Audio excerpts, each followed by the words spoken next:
Good day and welcome to Dub's Paradise. I'm Dub, short for Big Dub, and remember, always catch your barber or your hairstylist before they go on vacation. I think mine is back by now, so I should look better on Monday. Today we're going to talk about last night's Leafs game, some NBA action, including Boston versus the Nuggets. We're going to talk about yesterday's Indian Wells matchups, set up today's matchups, talk about the Saudi Arabian Grand Prix this weekend, and we're going to talk about this weekend's major Premier League matches. It's going to be a fantastic weekend for sports. So last night, the Leafs played their ultimate rivals, the Boston Bruins, again. They played them a few days ago and lost 4-1. And they're looking for a bounce-back performance. It was Joseph Wall starting. The trade deadline is in a couple hours now. And whatever I said about them trying to improve, trying to show some grit and some heart, it seems like I was wrong about that, and I should have known better because they got beat 4-1 again to the Boston Bruins. It's just impossible to beat them, it seems like. Ay. Remember during the NFL season when the Cowboys faced the 49ers and the Cowboys obviously got smoked and they were talking all that smack, wait for the rematch, and then the Niners players were like, the rematch could be worse. This is exactly what happened to the Leafs yesterday. Yep, Morgan Riley got suspended for 5 games for trying to show some life, trying to show some grit for the team and give him some motivation to go forward. And it worked. It worked for a couple of weeks, for a good 2 weeks, and it seems now they're win-loss. Barely beat Buffalo the other day, and they lost back-to-back games to the Boston Bruins 4-1. And it seems like they could have it seems like the Leafs maybe didn't want to get totally embarrassed in the third period, so they kept it at 4-1, because after 2 periods it was already 4-1. So today is the trade deadline, and the Leafs so far have not made any sort of helpful moves. The GM has traded for a couple of defensemen. I think he traded for 3 now, like Labushkin. He traded for Edmondson from the Caps, and he traded for a young defenseman from Boston College, and pretty much the common theme about these players is that they're all tall defensemen, and they're mid-tall defensemen. So I think like last year you saw Kyle Dubas just trade for a whole bunch of defensemen, and they didn't help. They traded for O'Reilly, didn't really help. They traded for, I think, someone else, like a tough guy from Florida. I forgot his name now. Didn't help. They got, there are so many good players available. Like even at this point, I would have taken Tarasenko. I would have taken him. Like Noah Hannafin, how come we couldn't get a player like him on the Leafs? It's a shame. And like I said before, I was hoping that the Leafs would get Jake Gensel. And of course, that did not happen. Jake Gensel is going to the Carolina Hurricanes. And it seems like they got a pretty good package the Penguins got for Gensel. They got ex-Leaf, Michael Bunting, and a few other players. First round pick, I think, second round pick. So they got really quite a haul for Jake Gensel. Maybe the Leafs didn't want to give that up, but once the playoff starts, facing Boston first round, or maybe facing Florida Panthers first round, and once they get embarrassed again, maybe they'll learn. But hey, it's been, over 50 years? When was it? 1967 was the last Stanley Cup the Leafs got, and they haven't learned. So, hey, you can keep on hoping, but enough Leafs talk. Maybe I'll talk about them maybe on Monday to see how their trade deadline went, but I'm not gonna be impressed. And after Monday, I probably won't talk about the Leafs unless Austin Matthews is gonna break Ovi's record of 65 goals, which we'll see. We'll see if that happens. We'll see. He has some games left to beat it, and it doesn't seem like maybe, well, it doesn't seem like he's going to. I'm going to go on a limb and say that. All right, so in the NBA last night, there weren't that many spectacular games going on. A couple of nationally broadcasted games like Dallas Mavericks facing Miami on TNT, and then late night game was Denver Nuggets facing Boston Celtics on TNT. And there was a few MVP performances. Of course, you had Nikola Jokic, triple double, I think 35 points. You had Jamal Murray was kind of quiet. On the other hand, you got Jaylen Brown who scored 41, and Jason Tatum, the team's like the Boston Celtics MVP, only got 15. So it seems like Denver came out with a good plan to shut him down at home, and they won the game quite close. It was a close game, but Denver came out on top. Jokic is just continuously performing day in, day out. Denver is probably going to go on a roll and win the East and win the Western Conference, especially now that sad news about Karl Anthony Towns. He's going to be out for a long period of time, it seems like. And Minnesota managed to win last night, but it's like when you have like adrenaline.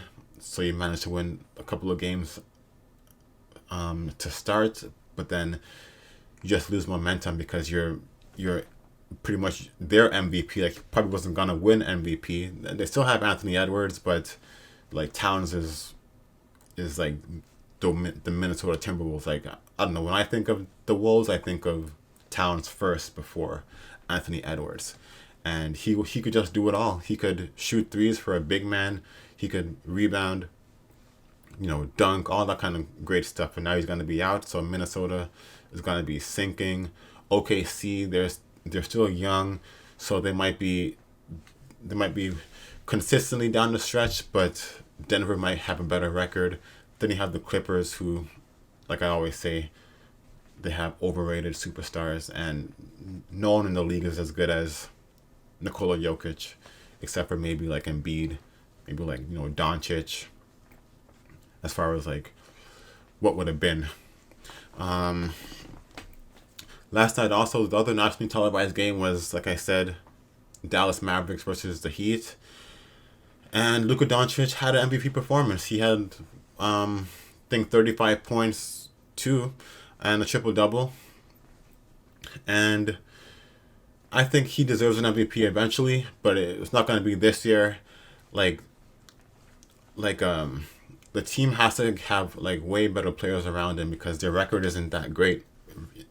Relatively speaking, it's good, but it's not as good as you would think having a superstar on your team like Kyrie Irving and Luka Doncic. They made some good trades at the deadline, like for Gafford, but it's just, I don't know. Maybe the way they play too. I wouldn't say like Doncic and Kyrie Irving are a defensive presence, and you still need in order to be an MVP, in order to have a great record, you need your stars to be able to play defense, and I don't think Doncic, especially Kyrie Irving, not interested in defense. So they gotta outscore their opponents every single game, and if they're playing teams with stars who also play defense, then they'll get shut down.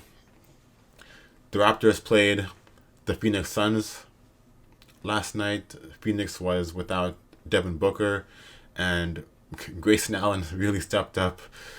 Kevin Durant stepped up, of course, but Grayson Allen was like 8 for 12 from 3-point line at halftime, and same thing that happened with Boston the other day. Max Strus just got fired in the fourth quarter, just draining threes, and Boston blew the lead. So when a guy like Grayson Allen, who has been consistent this year shooting the three, but 8 for 12 from 3 in the first half, you're gonna be at a deficit.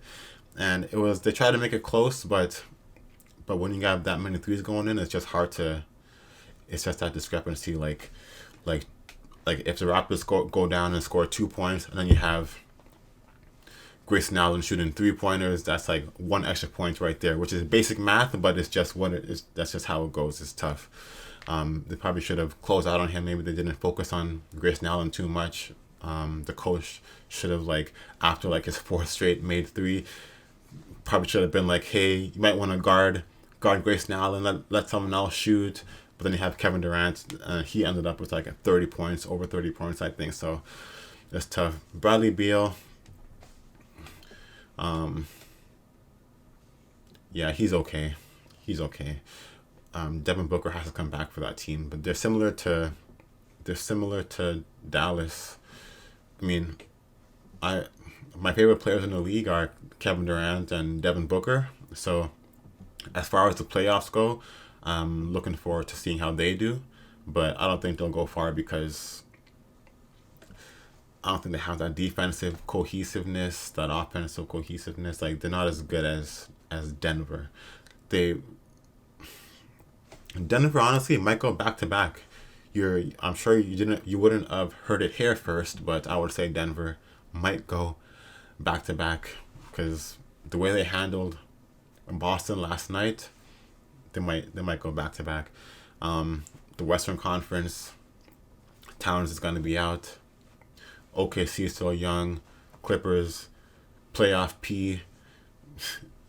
That's a playoff P.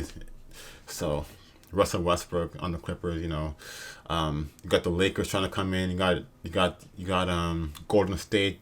They're a classic team, obviously, but the West is wide open except for Denver. It's like Denver, and then it's like everybody else pretty close together. So it's gonna be a dogfight to face Denver in the conference finals, and we'll see what happens then. So now the qualifying matches for Indian Wells seem to be over. Today is when the top 10 players, like top 25 players on the women's and men's side, start to begin their journey to the Indian Wells finals. Last night, Stan Wawrinka, I thought he would win his matchup, but he lost his matchup. Gael Monfils looked pretty dominant in his matchup, and he won. Milos Raonic, Canadian, took care of business. I thought Shapovalov was going to play yesterday, but it seems like he's going to play today. Maybe it got too late in the night for him to play, so they just postponed it to today. Naomi Osaka won, and she looked pretty good. She won in straight sets. It didn't seem like she broke a sweat really in her victory. So now she's gonna move on and probably play tomorrow, and we'll see who she's facing. I can probably check it, but we'll see what she's facing tomorrow. I hope she goes far. Like, there's people who I picked to win, like Rybakina. Like, I wouldn't mind seeing Ostapenko go far, but if Osaka can continuously improve, that'd be great to see. That'd be what tennis fans would want to see. So today's matchups are, what I'm looking forward to today for Indian Wells on the ATP side. Jannik Sinner starting his journey to win Australian Open and then win Indian Wells. Shapovalov, like I said, Canadian. Felix playing today. He should, from what I've seen in his first round matchups, he's gone to the edge, to the brink. Like, he's struggled to face players he should be better than. But he's won the first round and then lost the second round. So today's his first round. I'd say he's going to win that. Hopefully he can. You got Zverev playing today. He should go quite far. Rublev, Ben Shelton. And you got Tsitsipas playing. You know how I feel about Tsitsipas. Same as his girlfriend, who's already out due to injury, of course. Tsitsipas, he might win today. He might win a few, like 2 matches and then lose in the third round, like I said. You got the young star, Carlos Alcaraz, and then you got Francis Tiafoe to close out the night. It seems like. So, like, I believe all the favorites should win today, unless there's an up-and-coming player who's gonna be grinding his heart out there, which would be nice to see. But I wouldn't want Jannik Sinner to be upset.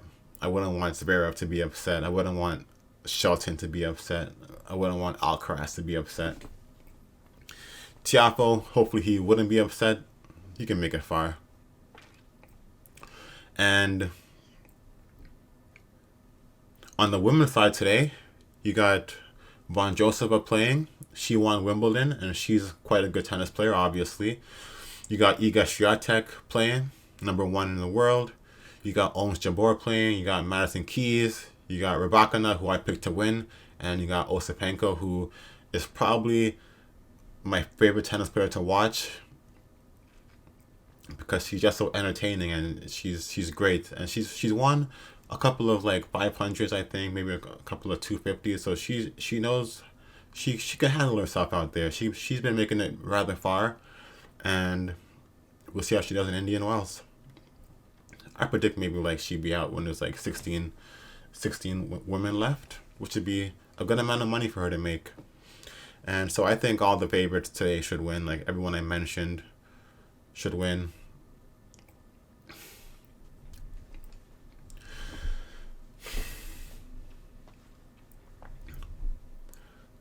So another important event this weekend I'm looking forward to is going to be the Saudi Arabian Grand Prix. Qualifying is going to be happening right after I post this episode, 12 o'clock noon Eastern time. During practice, you saw the typical results. Max first, Checo, and the Ferraris. Fernando Alonso, the Aston Martin that he drives, it seems like it's going to be quite speedy for qualifying. So keep an eye out for that. I wouldn't want to predict him to be like a top 3 on pole, but keep an eye out for him. He should maybe get 4th because Mercedes don't look to be anywhere near the top of the lineup. I'm not sure if you heard, but Carlos Sainz has an appendicitis, and he's going to need surgery, so he's going to be out for this race. And hopefully it's not going to be keeping him out for a long period of time, because after the Bahrain race and he got on the podium, I'm sure he wanted to keep that momentum going. And like, how do you have an appendicitis? Didn't that happen to like Albon last season too? So hopefully Carlos Sainz can be back next week or in 2 weeks, whenever the next race is. My prediction for the qualifying results is going to be Max Verstappen first, Charles Leclerc second, and Checo Perez third. Yeah, I'll stick with that. I was thinking of putting Alonso third, but I'll stick with Checo. Because practice is different than qualifying, obviously. So I'll stick with Checo third. But Red Bull is going through some stress. The female employee for Red Bull who accused Christian Horner of misconduct got suspended, which is pretty ironic considering she was suspended. Like, who knows what's going on behind the scenes of the Red Bull garages, but it's quite shady. And it's not a good look for Formula One at the moment that the best team is going through such controversy. And yeah, a lot of I don't want to say the word corruption, but after Lewis got robbed of his 8th world championship a couple of years ago, just for Netflix views, just for make things more exciting, just for that reason, not like following the rules, the actual rules of Formula One, just to bend the rules to make it more exciting. After that happened, it seemed like Formula One was going through a lot of corruption at that time. So the race, on the other hand, another Saturday race, I would maybe predict the same top 2. I would predict Max Verstappen to win the race. I would predict Charles Leclerc to come second, and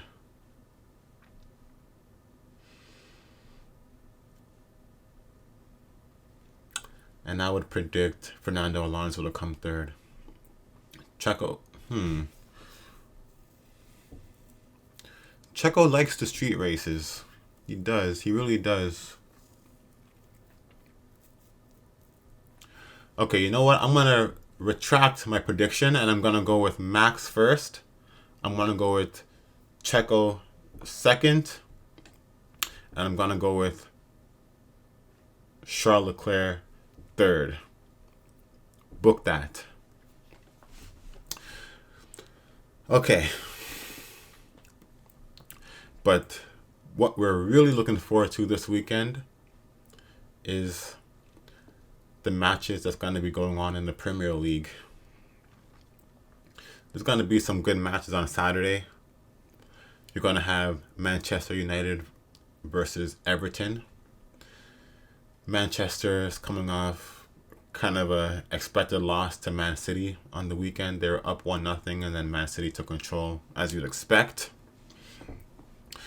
United, they're without their striker, Rasmus Højlund. But you expect Rashford, Garnacho to be able to do well. Everton is kind of like lower down the table of the Premier League. So like United should win, maybe like 2-1 or so. But based on how their season's going, it could be like a 2-2 draw.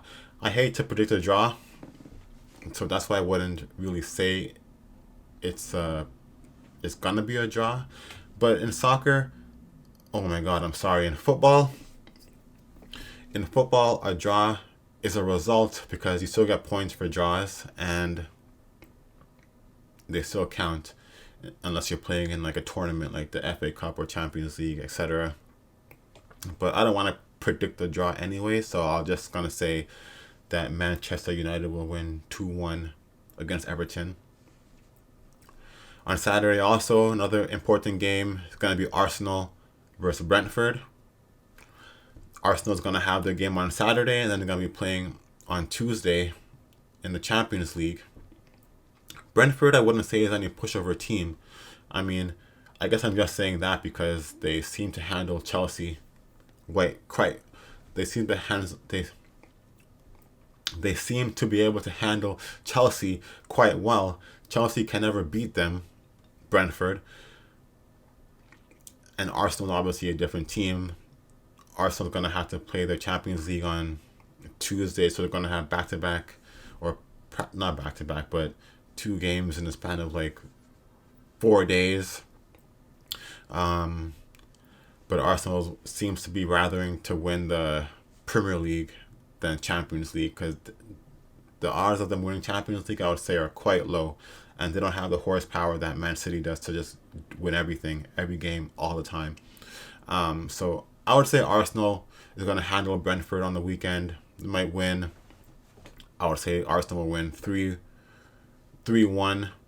I like giving a goal. I hate like clean sheets in soccer. Oh my god, clean sheets in football are tough, but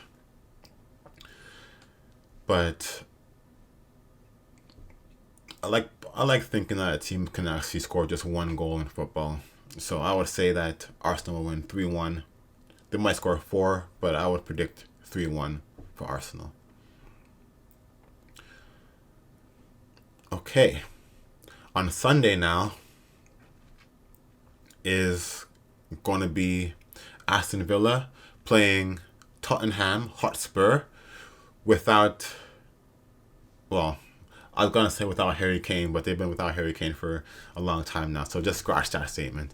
But Aston Villa, you thought that they were going to be in the Premier League race, the title race, with Liverpool, Man City, and Arsenal, but after a while, since the new year started, they've been kind of been slowing down a bit. It's hard to keep that pace up. That's why the fact that it's still like a 3-horse race in the Premier League is impressive. It's going to be exciting down the stretch.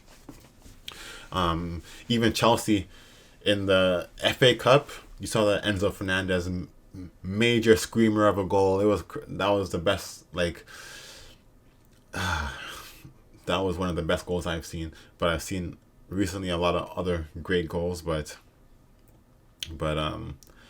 Enzo, from the distance, the amount of perfection that had to go to that shot for it to be in the net, in the top corner, just evading Martinez's glove, like diving glove, That was incredible. It's not going to be the Premier League goal of the year because that was not in the Premier League, but maybe in general goal of the year. You know, like Garnacho's goal was incredible, and that will probably win just because how good it was, and it wasn't off a free kick, but maybe Enzo's goal will come second place.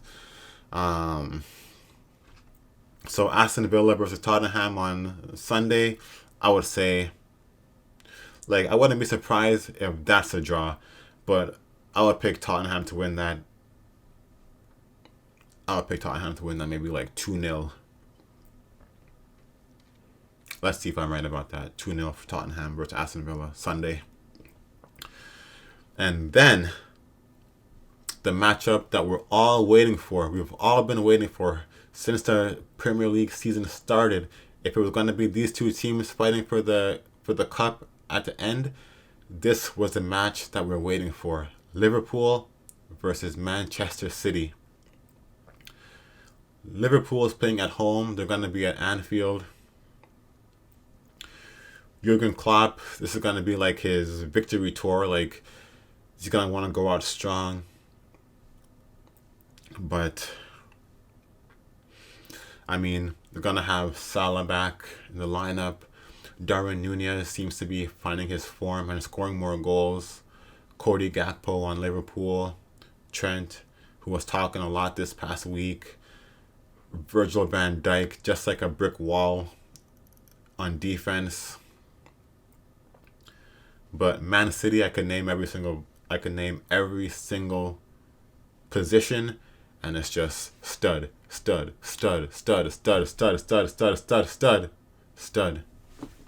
So, even though Liverpool has a lot going for them, like right now they're leading the Premier League. Like I said, they're at home. I think Man City's gonna win that game. I mean, is it an obvious pick? I don't think so. I think maybe the talking heads on Sky Sports are gonna say like Liverpool is gonna win that just to be different. They don't always want to agree with people or with each other. Want some debate. Gonna be reasons why Liverpool will win, but Man City, they just come in waves, and the way that I feel like Liverpool can be broken down, like I haven't seen them really be like a possession first team. They're more like a skilled, and they can make good plays off the break, make good plays once they're in the box, find each other to score nice goals. But Man City is just everything. They can score goals off the break. They can score goals just based off having possession for 5 straight minutes and then bam, in the net. But Man City, so I think Man City will win that game. Is it going to be a close game? Most likely. Will they score 3 goals? Man City? I think that's quite possible. Can Liverpool score 2 goals? Like, is it going to be tied like 2-2 and then Man City wins like 3-2 in the second half goal? Is it going to be like, I can't really predict that. It's tough because Liverpool might come out strong and score the first goal. Man City, you saw they allowed a goal against Copenhagen. Like they can score, they can allow goals to happen against them. So, and you saw against United, you saw Rashford's amazing goal, which obviously wasn't a concern for them. They still won rather easily, of course, but they still allowed a goal. And a team like Liverpool, if they score first, it's going to be a different story compared to who they played, like Copenhagen and United. So I feel like Man City's going to have to come back and win that game. I feel like Man City is going to be okay. I feel like Haaland is automatically going to score. Like, it's obvious he's going to score. So that's like 1 goal right there. And he could score 2. You got De Bruyne. You got Phil Foden. Bernardo Silva. Rodri. Doku. Julian Alvarez. It's just too much. Way too much. Which is a good thing. So I think Man City's going to end up winning that game 3. I think I'm going to predict a 3-2 score. Man City versus Liverpool. 3-2 for Man City.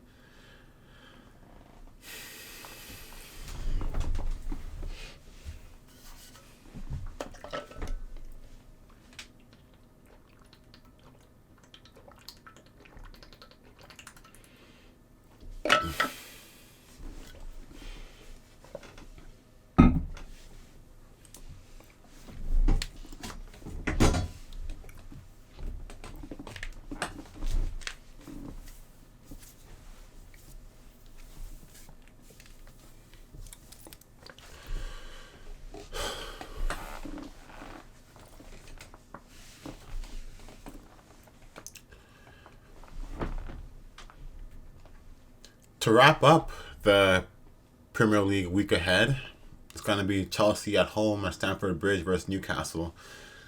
The last game Chelsea played versus Newcastle, you saw like Reece James make his return, like his once in a lifetime return, and you saw him get a yellow card and get injured again and never played since. That was like one of the worst games I've seen Chelsea. That was like one of the worst games I've seen Chelsea play in my time watching them. Like, they've played a lot of worse games.